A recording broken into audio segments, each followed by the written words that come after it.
ለብዙ ወራት ሲጠበቅ የነበረው ነገር ተፈጸመ። እስራኤል እና ኢራን የጀመሩት የጦርነት ትኩሳት አሜሪካ ተቀላቅላው ዓለምን ሲያስረብሽ ነበር።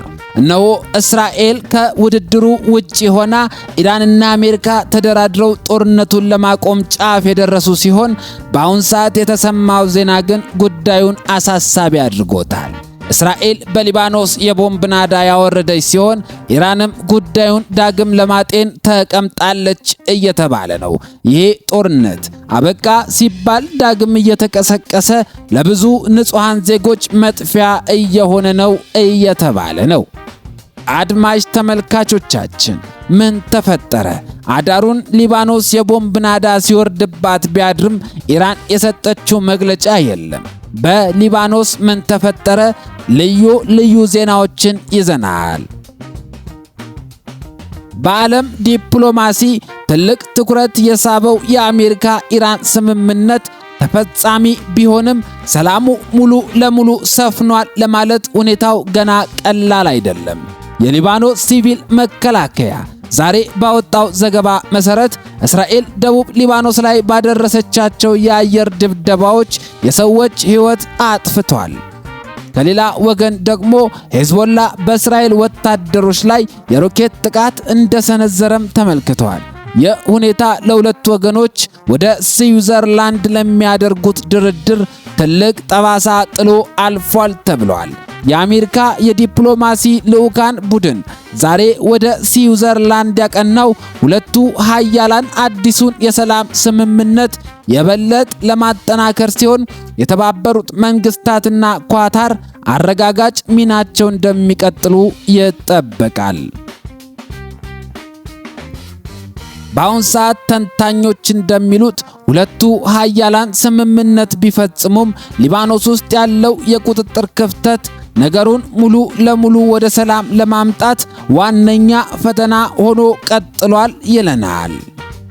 በዚህ ጉዳይ ኢራን ያለችው ነገር ባይኖርም በቅርቡ በማህበራዊ ሚዲያ ብዙ የሊባኖስ ተወላጆች ወደ መኖሪያ ቀያቸው ሲመለሱ የሚያሳይ ተንቀሳቃሽ ምስል በማህበራዊ ሚዲያ ይፋ መሆኑ ይታወሳል።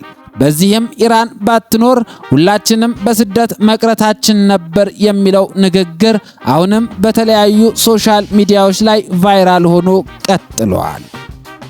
ወደ ሌላኛው ዜናችን ስናልፍ በእንግሊዝ የተከሰተው ከባድ አደጋ ብዙ ንጹሃን ዜጎችን የቀጠፈ ሲሆን በአሁን ሰዓትም ፖሊስ ስለ ጉዳዩ መረጃ ከመስጠት ተቆጥቧል ይለናል።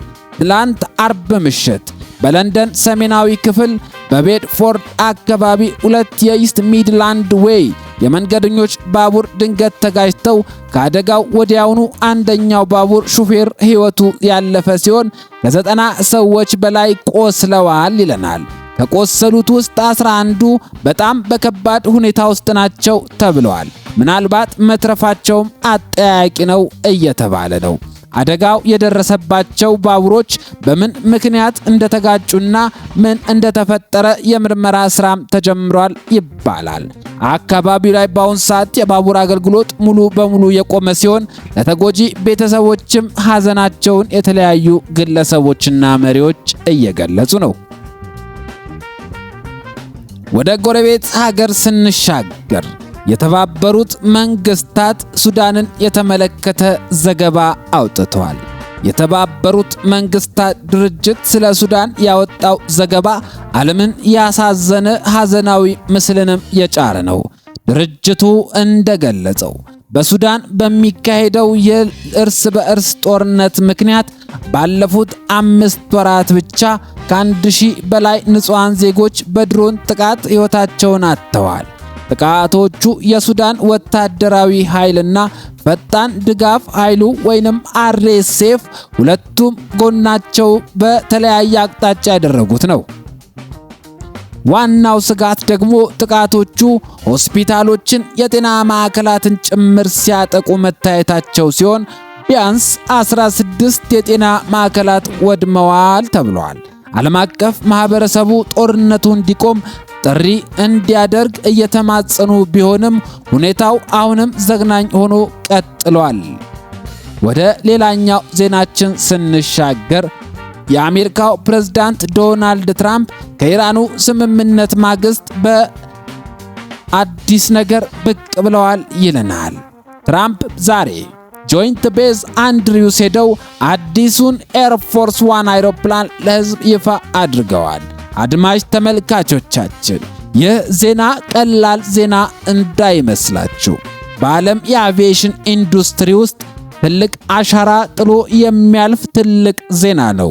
ከተፎካካሪዎቻቸው ጋር ያለውን ነጥብ ልዩነት ከፍ ለማድረግ ዶናልድ ትራምፕ በሰጡት ቀጥተኛ ትዕዛዝ የተመረተ ዓለማችን ላይ በቀጣይ ስጋት ሊፈጥር ይችላል ተብሎ የሚጠበቅ የአቪዬሽን እንዲሁም ደግሞ የጦር ዘመናዊነት ጥያቄ ውስጥ የሚያስገባ የተለያዩ ሀገራት ራሳቸውን እንዲፈትሹ የሚያደርግ ዜና ነው።